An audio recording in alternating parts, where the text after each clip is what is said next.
I and Xiaoyushu are a pair of resentful lovers. He despises my cunning and jealousy, while I find him hypocritical and foolish. We have been wed for a decade, embroiled in quarrels for 10 years, until I fell gravely ill, with my life hanging by a thread. The very man who had always loathed me, Xiaoyushu, mocked my plight, declaring it deserved. Yet, in a swift turn of fate, he offered his own blood, pledging to exchange his life. For mine that I end my dying moments, he uttered, Xingzhu, in this lifetime, I owe you nothing. Should there be a next life, I hope you will not entangle yourself with me again, allowing me to be with Mingzhu. Wei Mingzhu is my biological sister, as well as the moonlight cherished deep within Xiaoyushu's heart. In a haze of confusion, when I opened my eyes once more, I found myself transported back to the day 10 years ago when Xiaoyushu saved me. Having met with misfortune and nearly drowning, I desperately sought to distance myself from him. Yet, when I truly resolved to abandon him for another, Xiaoyushu, with eyes aflame, stood resolutely before the bridal sedan, his voice trembling as he declared, Xingzhu, across 2 lifetimes, you are my one and only wife. 01. Xiaoyushu passed away on the 3rd day after I requested his heart's blood, his eyes wide open in a final display of anger. This was due to my words. Xiaoyushu, cease your dreams. I shall haunt you like a ghost across lifetimes, ensuring you and Yi Mingzhu remain eternally fated to be apart. It was indeed I who drove him to his demise. On the day of his burial, I found myself imprisoned within the Xie residence. The Xie family forbade me from bidding farewell to Xiaoyushu, let alone assisting with his coffin. Alas, I was not a delicate young lady sheltered in a boudoir. I was a rustic village girl, unrefined and brash. Clad in mourning garments, I scaled the wall with determination, using a stone as leverage. By the time I arrived, I chanced upon my legitimate sister weeping and supporting the coffin. Her grief was palpable, her cries so heart-wrenching that one might mistake her for Mrs. Xie herself. When she raised her tear-streaked face, her eyes, swollen and red like ripe peaches, met mine, causing her to shudder in fear. After all, my reputation over the past decade had been less than savory. I was known for my jealousy and ruthlessness. Years prior, Xiaoyushu had kept a mistress who bore a resemblance to Yi Mingzhu, and shortly after I discovered this, the mistress met a tragic and naked end in the streets, clutching my jade hairpin in her hand. From that moment on, the noble ladies and esteemed women of the capital began to shun me as if I were a viper. The Xie family soon noted my presence, shielding Yi Mingzhu behind them and glaring at me with hostility. Yi Zinzhuz, what do you intend to do now? Is it not enough that you caused Yushu's death? Do you seek to harm his beloved as well? Beloved? I could not suppress a laugh. Have you adorned the Prime Minister with such a monumental green hat? Does he even know? Shortly after I wed Xiaoyushu, Yi Mingzhu married the youngest Prime Minister, Gulin. Yi Zinzhuz, how dare you speak? Had it not been for your scheming at the banquet that ruined the betrothal between Mingzhu and Yushu, they would never have missed their chance. Ignoring the ire of the Xie family, I strode to Xiaoyushu's coffin and seized the memorial tablet from Yi Mingzhu's grasp. She clung to it stubbornly, kneeling on the ground, tears streaming down her face as she implored, Zinzhuz, I beseech you, you have monopolized Yushu for a decade. Let me be the one to assist in his burial. Her pitiful demeanor was so moving that someone, unable to bear it, shoved me forcefully from behind. The tablet shattered upon hitting the ground, and I stumbled into Xiaoyushu's coffin, causing the bearers to falter, the coffin crashing to the earth with a resounding thud, its lid sliding off and stirring up a cloud of dust. Seeing this, Yi Mingzhu lunged atop the coffin, weeping to the point of exhaustion, nearly fainting. The Xie family, wiping their tears, rushed to console her, while no one paid attention to me, bleeding on the ground below. This child was conceived before my illness, a secret known only to Xiaoyushu. He had kept it from everyone, fearing it would sadden Yi Mingzhu, who was far away in the Prime Minister's residence. Little did he know, this unanticipated child would become his posthumous legacy. Yet this final thread of bloodline could not be preserved. Just before losing consciousness, my blurred gaze fell upon Xiaoyushu, peacefully resting in his coffin. He was clothed in a faded, washed-out garment, adorned with a somewhat cracked wooden hairpin, and held tightly in his hand was a jade pendant. Beyond that, there were no burial items, a stark simplicity unbefitting a scion of a noble family. Yet I knew well that the old garment was sewn by Yi Mingzhu, the wooden hairpin carved by her, and the jade pendant gifted by her, each an invaluable treasure in his heart. In life, Xie Yushu harbored no affection for me, and in death, he wished to sever all ties. To him, there was only Yi Mingzhu. Perhaps due to the excessive loss of blood, a wave of fatigue washed over me. I thought to myself, let it be as Xie Yushu wished. If there is a next life, may we never cross paths again. Slowly, I closed my eyes, and just before succumbing to darkness, I suddenly caught a whiff of a metallic scent. Almost immediately, a mouthful of water was thrust into my mouth, jolting me awake. I opened my eyes abruptly, the familiar scenery and the crowd on the shore mocking me, all heralding one undeniable truth. I had been reborn to the day Xie Yushu saved me. 02.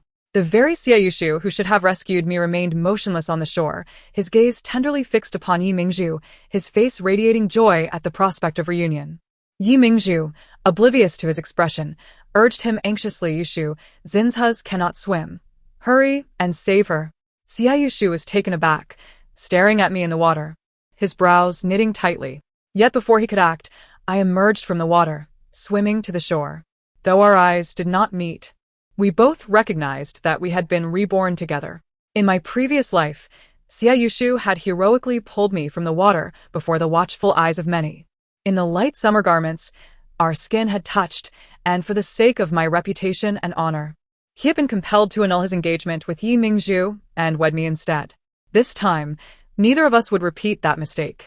Upon my arrival on the shore, Yi Mingzhu's expression momentarily twisted, but she quickly composed herself and tentatively inquired, Zinzhuz, are you all right? How did you suddenly learn to swim? Observing her feigned concern, I could not help but scoff inwardly. It was she who had pushed me into the water, knowing full well that Xie Yushu, being the honorable man he was, would surely come to my rescue. She sought to exploit my predicament to dissolve her engagement with Xie Yushu, allowing her to marry Gulin instead. Xie Yushu remained blissfully unaware that his beloved had already found another suitor. Lowering my head to conceal my eyes, I replied, I do not know what happened. I just suddenly knew how to swim. A breeze swept across the shore, sending chills through my damp clothing, and despite my trembling voice, no one stepped forward to drape a cloak over my shoulders. My thin attire, soaked through, revealed far too much, drawing many lascivious glances. Though the situation was undeniably humiliating, I felt no sorrow, only relief. Thank goodness I had learned to swim after marrying Xie Yushu in my previous life, and thank goodness for the second chance. I smiled at the host of the banquet and asked, might a servant accompany me to change into dry clothing? The host readily acquiesced. Yet the gathered young nobles devised new ways to humiliate me. In my past life, after Xie Yushu rescued me, I was quickly taken to change my garments. The clothing provided was of modest quality, yet it was certainly better than what I had worn in the countryside. Thus, when I emerged in my new attire, I paid little mind to the jeers that ensued. Oh dear, Miss Yi, why have you donned the garb of a lowly maid? Strangely enough, it suits you quite well. Perhaps the ostentatious gold and silver you usually wear are not befitting of Miss Ye's character. It is one thing for Miss Yi to steal another's identity, but to pilfer the clothing of a maid as well? They surrounded me, laughing, relishing my helplessness as I spiraled into madness. I shouted incessantly, I am the true young lady of the Yi family. I am. Yet no one believed me. All I received in return was more disdain. Indeed, after the Yi family acknowledged my return, they had never publicly announced it, merely stating that they took pity on my solitary plight and adopted me as a foster daughter. I had once been discontented, heartbroken, and had caused quite the uproar over it, only for it to transform into an envy of Yi Mingzhu's status, longing to take her place. I was nearly driven to the brink of madness by their taunts, and just as I was on the verge of collapse, Xie Yushu came to my rescue. He sternly admonished the crowd, she has just fallen into the water and is frightened, yet you all conspire to bully her. As educated individuals, how can you so blatantly distinguish right from wrong? He pulled me from the throng and assured me, do not be afraid, I shall escort you home. Those words took root in my heart. In this lifetime, nothing feels different from the last. I observed the coarse garments sent by the servants and donned them without a flicker of disdain, returning directly to the Yi residence. I had more pressing matters to attend to and no time to squander on these people. Upon my return, I found Mother Yi busily sewing a wedding gown for Yi Mingzhu. I gazed at her and coldly addressed her, Dry mother. Mother Yi paused, looking at me in surprise.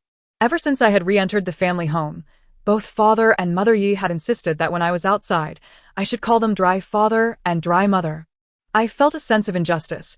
Why was it that Yi Mingzhu, the mistakenly adopted daughter, could affectionately refer to them as parents, while I, their biological daughter, could not? Thus, wherever I went, I stubbornly called them father and mother, determined to make everyone aware that I was the true jewel of the Yi family. For this, I had knelt in the ancestral hall and endured beatings. The family rules of the Yi household had been enforced upon me time and again.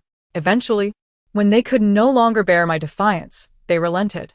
This had been the knot in my heart for a lifetime, yet now, having been granted a second chance at life, I found these matters suddenly insignificant. They simply did not love me. Why should I force their affection? I approached Mother Yi and knelt, saying, "Dry mother, I have a request." "What is it?" she inquired. "I have heard that the third prince is gravely ill and requires a noblewoman to bring him joy. I wish to go." Mother Ye's expression shifted, and she set aside her needlework, saying, "The third prince is not only physically weak but also fated to leave no heirs. He is not a suitable match." I had already prepared my argument. Even if the third prince is unwell, he is still of royal blood. For the past years, Dry Father has sought to advance his career within the court. An alliance through marriage is the quickest route. After a moment of contemplation, Mother Yi replied, "When your Dry Father returns, I will discuss it with him." I breathed a subtle sigh of relief and spent a while conversing with Mother Yi before retreating to my room. As dusk fell, a maid came to summon me, informing me that Father Yi wished to see me in his study. I dared not delay and hurried over. Upon entering, Father Yi immediately asked, "Why do you wish to marry the third prince?" Just as I was about to reiterate what I had discussed with Mother Yi, he interrupted. "There is no need to feign concern for my career. I know your motives are not so simplistic." I pressed my lips together, conceding to his words. "Indeed, it is not so simple. Your career is merely a bargaining chip. My ultimate goal is for you and the Yi family to truly acknowledge me." The third prince sought a noblewoman from the capital, while I was merely an adopted daughter of the Yi family, unworthy of his attention. This was only one of the reasons. Knowing Yi Mingzhu, she would undoubtedly continue to scheme against me and Xie Yushu if I did not secure my marriage soon. I could only imagine the lengths she would go to. Father Yi furrowed his brow, pondering for a moment before stating, "We shall discuss this matter further at a later time." I lowered my gaze and softly called, "Dry Father." He suddenly looked up, surprise etched across his face. It was the first time he had heard me use that term. Regardless of his thoughts, I continued, "I know you fear for sister's feelings. Rest assured, the Yi family's acknowledgement of me is merely a facade. In public, I shall call you father and mother, but once we are home, I will continue to address you as Dry Father and Dry Mother. I will not usurp sister's position as the legitimate daughter. She will always remain your cherished pearl." Father Ye's expression soured, and he slammed the document in his hands down, shouting, "In your eyes, am I merely a scoundrel seeking to sell my daughter for personal gain?" "No. It is not you seeking to sell me," I replied calmly. "It is I who covets wealth and prestige, compelling you to marry me off. Should you refuse, I will find ways to seize Yi Mingzhu's engagement." Upon hearing this, Father Yi hurled the inkstone at me. I did not flinch, allowing it to strike my brow and draw blood. The crimson liquid stained my garments, yet my expression remained unchanged. Just as he was about to berate me further, a servant announced the arrival of the eldest young lady, who was approaching the study. Father Ye's demeanor shifted. He was eager to indulge Yi Mingzhu and would not carry his anger before her, no matter how great it was. He pointed to the door and commanded leave. Without a word, I turned and departed. As I walked, a faint smile graced my lips, knowing that after tonight, the Yi family would formally acknowledge my return to them. Yi Mingzhu would undoubtedly concoct a scheme to break off the engagement, and Father and Mother Yi remained unaware that she had privately pledged herself to Gu Lin. To spare her feelings, they would agree to my requests. As anticipated, the very next day, as soon as court adjourned, Father Yi summoned me to the study. His gaze complex as he said, "His Majesty's decree has been issued. In 3 days, the Yi family will hold a recognition banquet, and in a month, you and Mingzhu shall wed on the same day." I displayed a genuinely heartfelt smile, replying, "Thank you, Dry Father, for your support." The recognition banquet at the Yi residence was grand. attended by all the prominent figures within the capital. I was placed at the center of the crowd, akin to a pearl cradled in a palm. Father, mother, I knelt to present them with tea, listening as they acknowledged me. Then it was Yi Mingzhu's turn. Even though father and mother Yi had recognized me, she remained the legitimate eldest daughter of the Yi family, my elder sister. I held the tea respectfully, bowing as I addressed her sister. Contrary to my expectations, Yi Mingzhu did not make things difficult for me. Rather, she warmly called me sister and gifted me a set of hairpins as a present. This was not in line with her usual demeanor. As I accepted the gift, I scrutinized her closely, and indeed, as I was about to turn away, I caught a flicker of resentment in Yi Mingzhu's eyes. I feigned ignorance and found an excuse to return to my room, where I examined the items she had given me, finding no discernible issues. Was I merely overthinking? Just as this thought crossed my mind, I heard footsteps approaching. Looking up, I saw Xiayushu. His eyes were filled with indifference and detachment, and upon seeing me, a hint of disgust flickered in his gaze. I had witnessed this expression for a decade. Neither of us spoke, but eventually, Xiayushu could no longer contain himself and mockingly said, "Yixinju, your methods are truly remarkable. In this second life, you have managed to have the Yi family acknowledge you as their daughter. How shameless it is to occupy the nest of a bird. Did Yi Mingzhu send you?" I inquired. Xiayushu furrowed his brow, retorting, "Yixinju, you should address her as sister." "Does she deserve it?" Xiayushu's expression darkened immediately. He would not allow anyone to speak ill of Yi Mingzhu. "Yixinju, you have taken Mingzhu's place, yet she still asks me to celebrate your success. If you possessed even a fraction of her kindness, we would not have met such a tragic end in our previous life." I dismissed his disparaging remarks and asked, "What did she ask you to give me?" Eager to demonstrate Yi Mingzhu's virtues, Xiayushu retrieved a small box from his pocket, and a sweet fragrance filled the room. "This is a rare fragrant pill from a foreign land, the only one in the entire capital. If you have any conscience left, do not provoke Mingzhu further." As he spoke, a faint blush crept onto his cheeks, and his voice grew hoarse. In an instant, I realized something was amiss. This fragrance was unmistakably a potent aphrodisiac.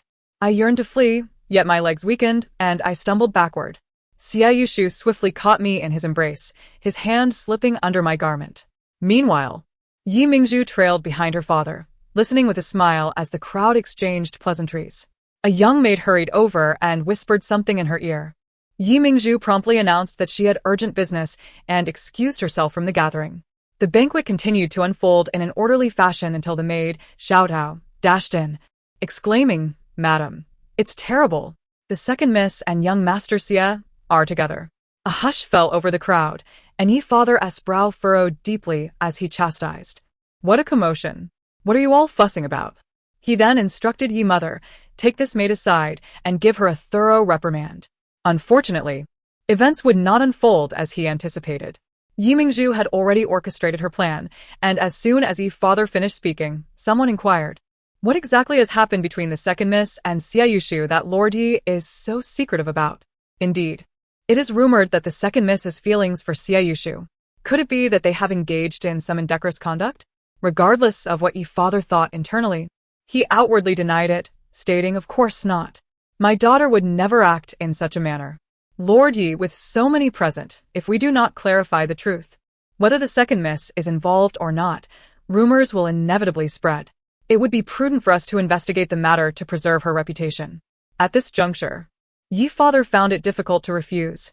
He gritted his teeth and allowed Xiaodao to lead the way. Xiaodao guided the group to my courtyard. Upon arriving at the door, we were greeted by a most scandalous sound emanating from within. Yi Father's face darkened as he forcefully kicked open the door. When the assembly beheld the two figures entangled on the bed, gasps of astonishment filled the air. The woman was not Yi Mingzhu, but rather the elder sister, Yi Mingzhu herself, and atop her was none other than the youngest chief minister, Gu Lin. Upon noticing the intrusion, Yi Mingzhu let out a piercing scream. Yi Father hastily shut the door, but it was too late. Everyone had clearly seen Yi Mingzhu's face. At that moment, I arrived, slightly delayed.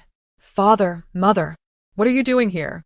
Yi Father's expression was one of fury as he demanded, "Where have you been?" I stumbled over my words. "I accidentally injured myself and went to fetch some ointment from the steward." As I spoke, I rolled up my sleeve to reveal my forearm, wrapped in bandages, seeping with blood. Yi Father didn't even glance at it, for Yi Mingzhu had opened the door. By this time, she had donned her attire and immediately fell to her knees upon seeing Yi Father, her eyes wide with terror. Through her sobs, she accused me loudly, "Father, Yi Xinju has framed me. She lit the aphrodisiac in the room and tricked me and the chief minister into coming here. You must take my side." Preposterous. How could you do such a thing to your sister? Yi Father exclaimed without even inquiring about my version of events, delivering a sharp slap to my face that left me momentarily dazed, my ears ringing. The crowd murmured amongst themselves. I could hardly discern their words, but I gathered they were accusing me of malice and ruthlessness. I raised my hand to wipe the blood trickling from my nose, retorting, "Father, why would I do such a thing to my sister? What benefit would it bring me?" Before Yi Father could respond, Yi Mingzhu shouted, "Because you are in love with my fiancé, Xieyushu. You wish to marry him, and thus you seek to tarnish my reputation." I couldn't help but let out a derisive laugh. "Sister, you may not be aware, but I have already been betrothed to the third prince. In a month, we shall wed. I dare not defy imperial decree." Yi Mingzhu was momentarily taken aback, and I continued, "Moreover, I am not acquainted with the chief minister. So, how could I have lured him into this room? Sister, do you dare summon the chief minister to testify how I deceived him?" Yi Mingzhu fell silent, knowing she could not reveal her secret affair with Gu Lin. With a month remaining until her marriage to Xieyushu, her actions could lead to her ruin. The onlookers, astute as they were, quickly recognized that the situation was not as they had presumed, and they adopted a posture of eager anticipation. Even those Yi Mingzhu had arranged to support her fell silent. "No, no." Yi Mingzhu finally regained her voice, glaring at me with resentment. "Yi Xinju, you despise me, and you have ample motive to act against me. Sister, why would I harbor hatred for you?" I replied, feigning innocence as I gazed at her. Yi Mingzhu, unable to disclose the truth of our identities, turned to Yi Mother, sobbing as she clung to her. "Mother, you know the reason. Please help me." I silently observed Yi Mother, curious to see how she would respond. She embraced Yi Mingzhu with concern, casting a complex glance in my direction before slowly declaring, "Xinju and Mingzhu have always been at odds. Xinju is envious of Mingzhu, which has caused this embarrassment for everyone." I couldn't help but let out a self-deprecating laugh, drawing the attention of the crowd. "Yes, I am envious of Yi Mingzhu," I said with a smile. "One might even say I despise her. 18 years ago, my mother and Yi Mingzhu's mother gave birth on the same day. Her mother." Silence. Yi Mother interjected sharply as I was about to unveil the truth. Yi Father hurriedly summoned a servant. "The second miss is unwell. Take her away at once." The household staff were unafraid of me and showed no mercy, covering my mouth and forcing me to the ground. I struggled desperately, but was held fast. Several strong men restrained my hands and feet, lifting me as I was about to be taken away in such a humiliating manner when a low, raspy voice cut through the tension. "Where do you intend to take my future wife?" The crowd parted to reveal a man of almost otherworldly allure. His lips were pale, devoid of color, yet his eyes were as dark as ink, instilling an unsettling sense of dread. He appeared frail, seated in a wheelchair, coughing softly after only a few words, yet emanating an aura that compelled one to bow in respect. Upon seeing him, Yi Father was taken aback, sinking to his knees in reverence. "I pay my respects to the third prince." The crowd followed suit, kneeling en masse, but the third prince, Rong Qingshan, did not bid them to rise. Instead, he directed his gaze toward me. "Xinju, come here." Rong Qingshan addressed me with an air of familiarity that puzzled me, yet I approached him nonetheless. He made no further gestures, merely inviting me to stand beside him, then said, "If you have grievances, now is the time to voice them." The tears I had held back for so long burst forth at his words. Choking back my emotions, I began, 18 years ago, my mother and Yi Mingzhu's mother gave birth on the same day. Her mother, seeing my mother dressed well, harbored ill intentions and swapped the two children. Yi Mingzhu has been cherished in the Yi household for 18 years, while I, not being of their blood, was mistreated by my adoptive mother for 18 years. Ultimately sold for a mere pittance to a blind man in the village. I inadvertently overheard their conversations and learned that I was, in fact, the daughter of Minister Yi. I fled under the cover of night, begging my way to the capital, enduring countless hardships to reach the Yi family. Yet I never anticipated that. Despite having proven my lineage through blood, my biological parents would only proclaim me as their adopted daughter, while the true usurper of the Yi family's fortune remains Yi Mingzhu. As the conversation reached this point, it was sufficient for everyone to comprehend my identity. Upon noticing my silence, Rong Qingshan slowly wheeled himself closer to me and, directing his gaze towards the interior of the room, called out, "Gu Lin, come forth." His voice was not loud, yet it carried an undeniable authority. Shortly thereafter, Gu Lin emerged from within, kneeling to pay his respects. "Your humble servant greets the third prince. What transpired between you and Yi Mingzhu?"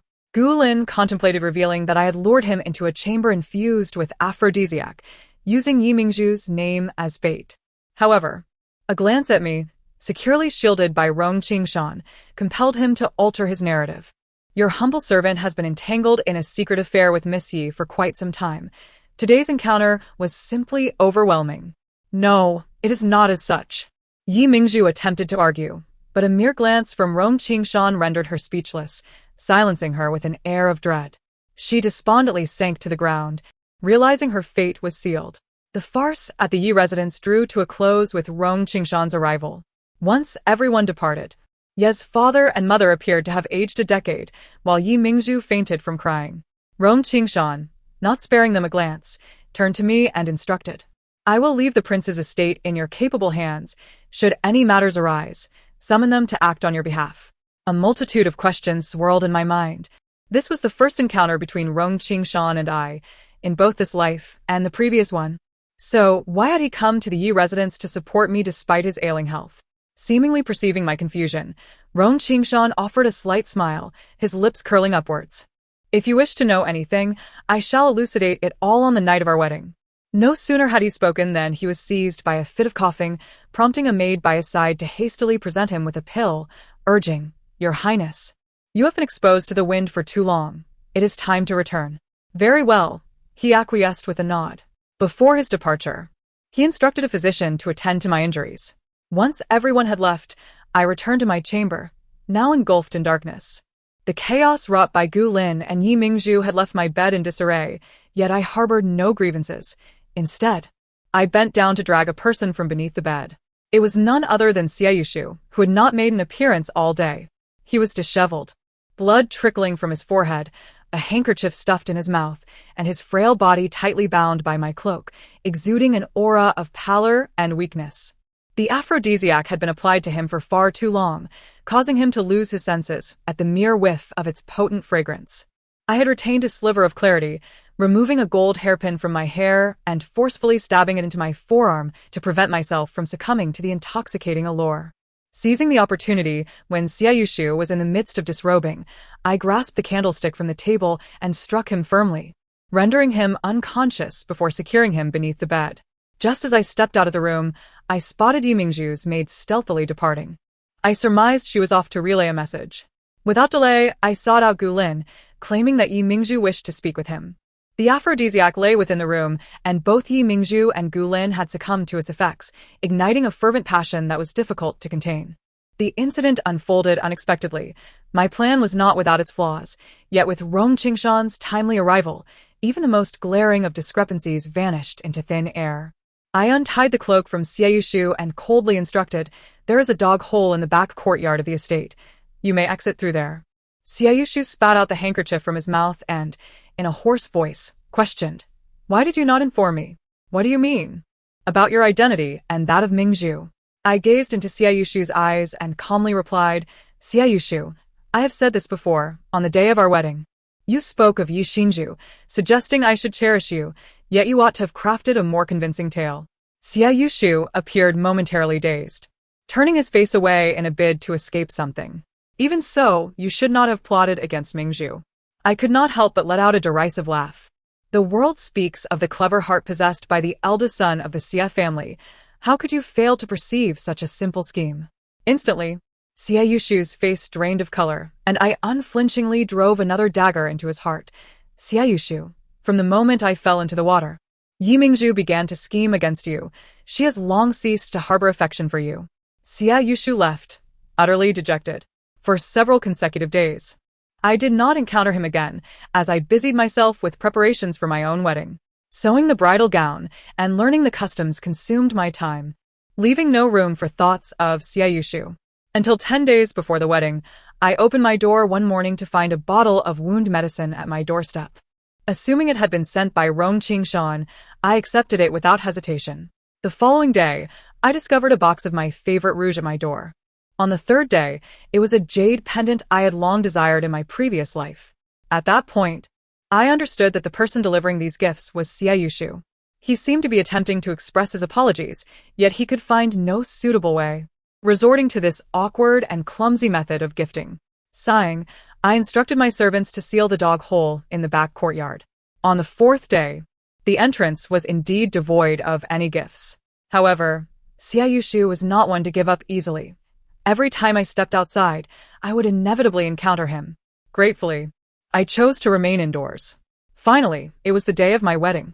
In my previous life, Yi Mingzhu's wedding was adorned with an extravagant procession that left all in awe, while I had only a flower palanquin and meager dowry. This time, the roles were reversed. My dowry and bridal gifts encircled the capital, whereas Yi Mingzhu was not even considered the primary wife. A small pink palanquin carried her to the residence of the Prime Minister. The Gu family rejected her, deeming her not the true daughter of the Yi family and unwilling to marry her. As we set off, Yi Mingzhu lifted the curtain of her palanquin, glaring at my resplendent red flower palanquin with a face full of resentment. Yet, all of this was no longer my concern. Our grievances had reached their conclusion. However, an unexpected event occurred along the way. Xiaoyushu rode up on horseback, boldly placing himself in front of my flower palanquin, disregarding any attempts to stop him. "Xinju, come away with me." He extended his hand, his eyes filled with a love I had only ever dreamt of. Upon seeing my bridal attire, his expression shifted as if pierced by a dagger, his eyes reddening. His trembling hand reached for my veil, but I deftly evaded him. Tears streamed down his porcelain-like face, a mixture of despair and sorrow. Xiaoyushu spoke slowly, as if pleading or declaring, "Xinju, in 2 lifetimes, you are my only wife." I sighed deeply and softly inquired, "Xiaoyushu, do you remember the child we once had?" Xiaoyushu froze, staring blankly at me. I closed my eyes, letting a tear fall. "That child died alongside me on the day you were buried, pushed by the hands of the Xia family. Thus, what we shared could never be again." Xiaoyushu comprehended the underlying meaning of my words. Disbelief washed over him as he trembled, murmuring incessantly, "Xinju, we will have children again. Please forgive me. I beg you. After 10 years of marriage, I cannot believe you can truly let me go." Before I had the chance to respond, another voice answered for me. "She certainly can let you go, otherwise, she would not have chosen to marry me." Rong Qingshan pushed aside Xiaoyushu, appearing pale and fragile. Yet his hair was as dark as ebony. Dressed in a vibrant red wedding robe, he exuded an otherworldly charm. My heart skipped a beat. I wondered how much of our conversation Rong Qingshan had overheard. Seemingly sensing my unease, Rong Qingshan raised an eyebrow, unperturbed by the situation, and entered the flower palanquin, wrapping his arms around my waist and pulling me into his embrace, resting his chin upon my shoulder. "My lord, your highness, this is quite improper," I stammered, caught between fear and embarrassment. Rong Qingshan let out a soft chuckle. "I am a man who is 1 foot in the grave. What need do I have for decorum?" With a gentle wave of his hand, guard stepped forward, overpowering Xiaoyushu and casting him aside like an unwanted burden. The bridal sedan resumed its journey, and Rong Qingshan insisted on sitting beside me as we were carried back to the prince's residence. His health was frail, and the wedding festivities were stripped of many formalities. We simply paid homage to heaven and earth before I was ushered into the bridal chamber. As darkness fell, he dismissed the guests and sent the servants away. Entering the room alone, the faint scent of wine on him heightened my anxiety.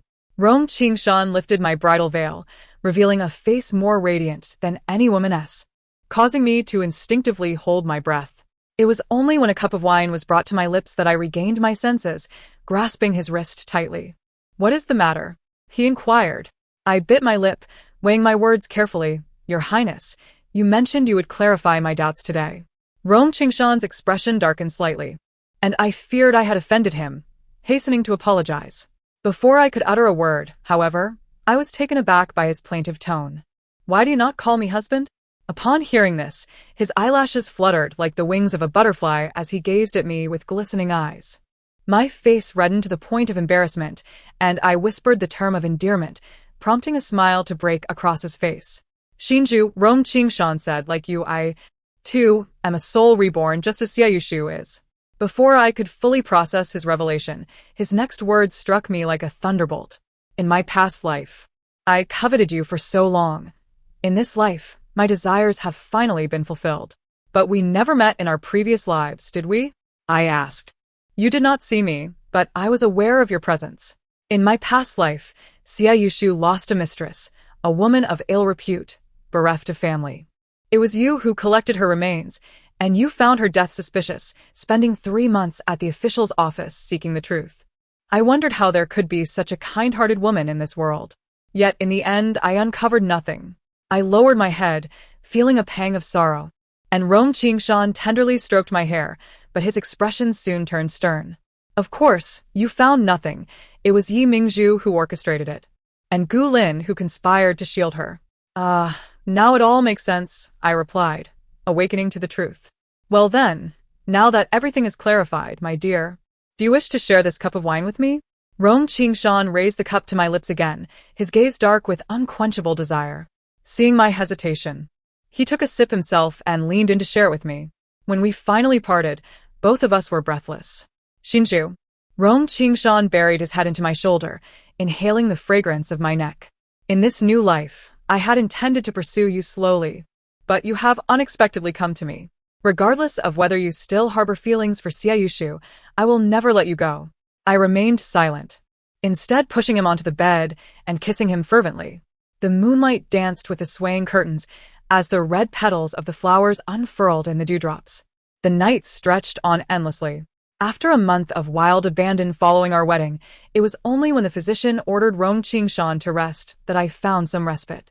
People often remarked that the third prince, Rome Qingshan, was exceptionally clever, managing the nation's economy, which explained his frail health. Yet I saw none of this brilliance. He seemed perpetually glued to my side, as if he had nothing better to do.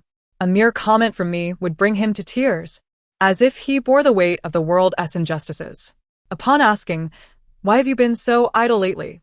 Rome Qingshan buried his face in my bosom, sobbing uncontrollably.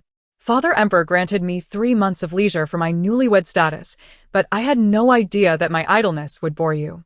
I shall go to him this very moment and ask for a mountain of tasks until I am worn out, and then I shall wait for you to show me pity."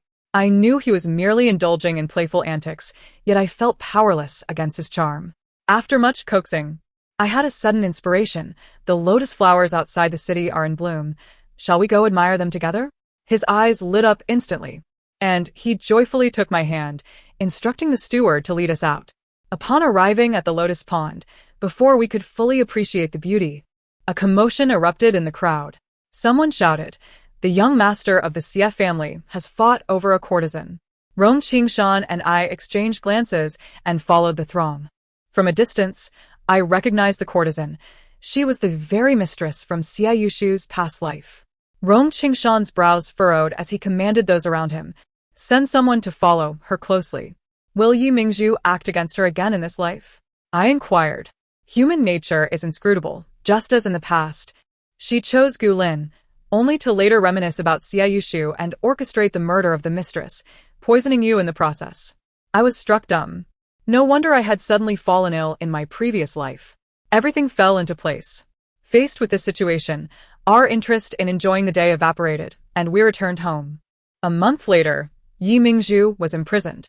She had bribed someone to assassinate the courtesan who had been close to Xiaoyushu recently, only to be caught red-handed by Rome Qingshan's men, with both witnesses and evidence against her. This time, Gu Lin did not come to her aid. Perhaps out of some karmic fate for saving a life, I found myself unable to eat during the first snowfall of winter. Summoning the physician, it was revealed I was with child. Rome Qingshan, overjoyed, set aside all affairs to accompany me through my pregnancy.